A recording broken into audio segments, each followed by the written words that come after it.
Yo, what's up mga Kamoto King? Welcome again sa aking YouTube channel. So for today's video,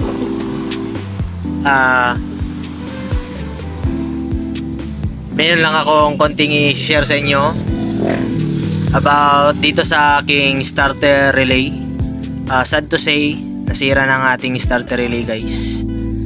So ang pinalit natin sa kanya, kinonvert natin siya sa ganitong relay pang GY6 kasi mas malakas ito kumpara dito sa stock. Bakit? Sinadya ko talaga tong sirain tong stock niya para ma-demo ko sa inyo kung bakit siya nasisira, bakit tong dalawang terminal dumidikit at kahit naka-off na ang ating ignition, ayun, umaandar pa rin ng ating starter motor, nag-i-start pa rin siya. So alamin natin ngayon bakit. Ito, sinira ko na to para makita nyo talaga ano ang kaibahan ng dalawa. At meron din akong papakita sa inyo, ganitong starter relay din.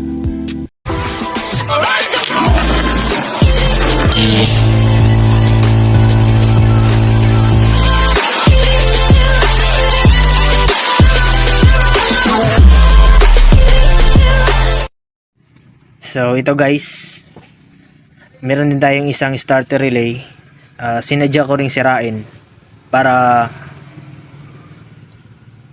mapakita sa inyo ano ang kaibahan talaga ng dalawa. Ito, ano talaga ang kaibahan ng dalawa. So una tayo dito, guys. So kaya ito madaling dumikit tong dalawang terminal to. Ganito kasi to. So ganito kasi to, guys. So as you see, meron siyang coil. Ito. Tapos dalawang terminal. Itong dalawang terminal na to, guys, dito nakasalpak yung red na wire galing sa ating battery, at tong isa sa positive na wire din, red din na wire na may kasamang white, red white na wire papuntang starter motor. Tapos tong dalawa na to, wait lang, di makita. Tong dalawang ito yung connection dito sa ating coil. Kumbaga, ang trabaho ng dalawang ito dito, di makita. Ang trabaho ng dalawang ito dito, dumadaloy ang positive at negative natin. Pag start ng ating motor, makita. Pag start ng ating motor, guys, nalalagyan ng dalawang ito, nalalagyan siya ng positive at negative. Kaya nagkakaroon ng power tong starting coil. Bumubuo siya ng magnetic field. Ulitin ko. Tong dalawang ito, nalalagyan siya ng positive at negative. Papunta siya sa coil. Tapos bumubuo siya ng magnetic field. At yung magnetic field na yun, hinihila niya ito, guys, paibabaw. Yun. Kaya nagkakaroon ng power ang ating starter motor. Kaya nag-i-start ang ating starter motor. So nagkakaroon siya ng spark dito. Parang pumapakat tong dalawa, nagwe-welding kasi ito eh. Katulad ng sa battery, yung bigla mong sinaksak ang isang wire, yun, parang may spark na nangyayari. Ganon din sa case dito. Yan. Ang problema dito, guys, hirap niyang paghiwalayin ang dalawa dahil kita niyo tong ito lang ang naghihiwalay sa kanila. Walang spring. Wala siyang spring dito, guys. Kaya pag start ng motor, pag push mo sa yung starter, ayun, hirap niya tong paghiwalayin tong dalawa dahil wala siyang support dito na spring na kayang paghiwalayin agad tong dalawa. Ito, di makita. Yan, wala siyang support na spring dito na kayang paghiwalayin tong dalawa. Kaya pag spark nitong dalawa, pag start mo sa yung starter, ayun, pumapakat itong dalawa. Pagpakat nitong dalawa, ayun, hindi niya agad na nahihila ito. Hindi niya agad ito nahihila. Kaya ang nangyayari, dumidikit itong dalawa at kahit naka-off na ang yung ignition switch, ayun, nag-start pa rin ang iyong motor. So, yun lang ang konting explanation ko about dito guys. Dito sa relay na to, sa stock ng MIUI 125. So, yun, dito naman tayo sa isang relay guys na katulad nito, tong kinabit natin, tong pang GY6. So, dito guys,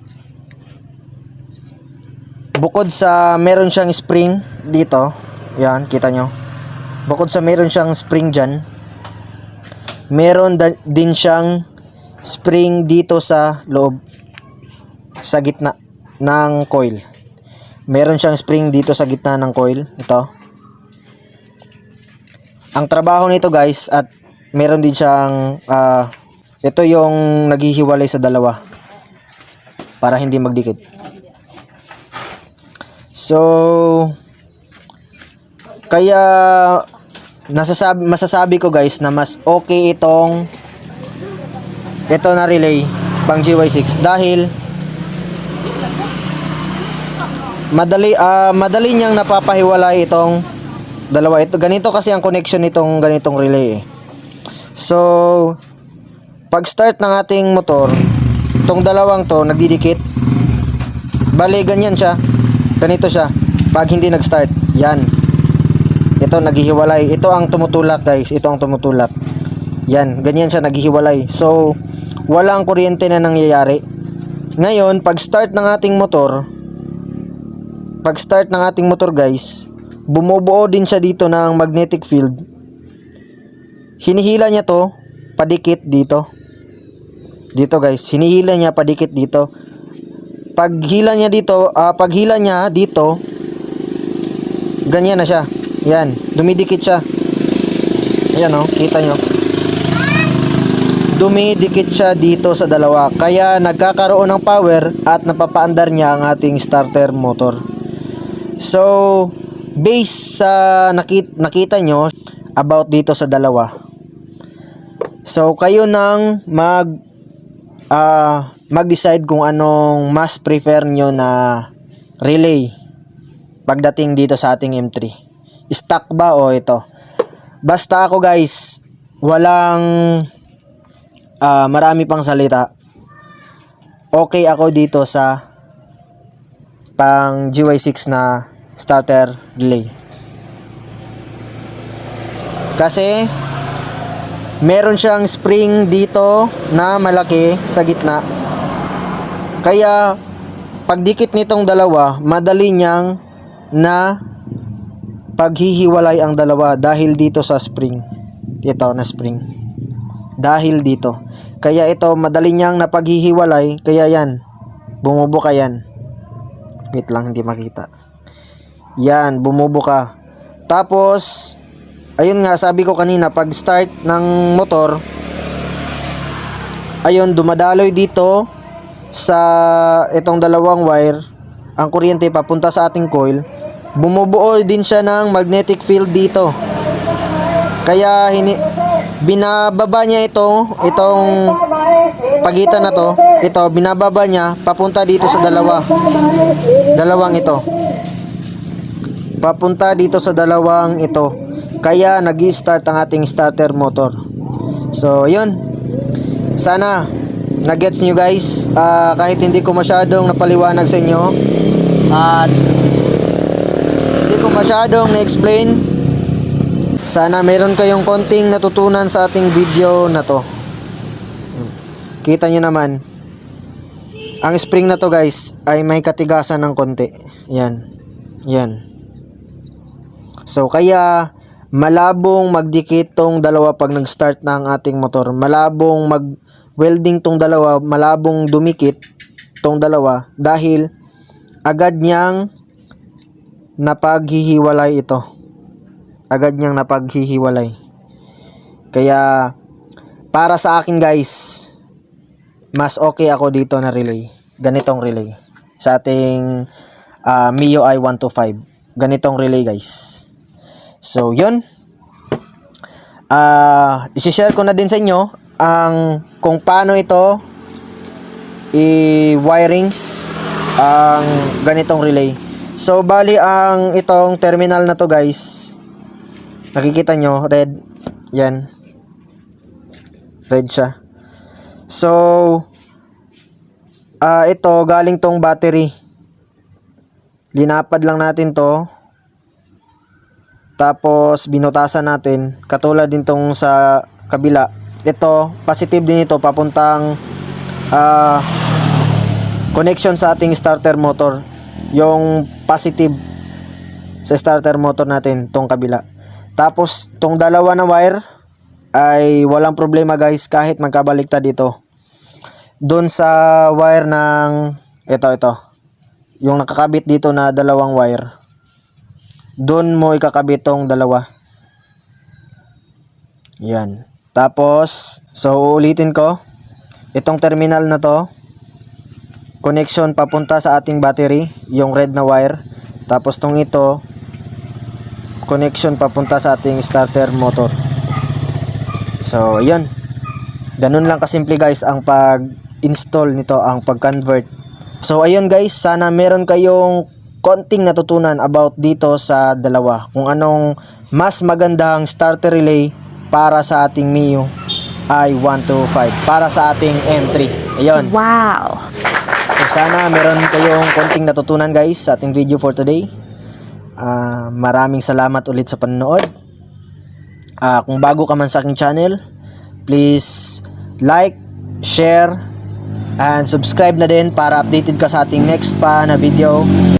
Share mo na din para makatulong din tayo sa katulad natin na naka MIUI 125 na may problema din sa kanilang, nagproproblema din sa kanilang starter relay, na ganung klaseng problema na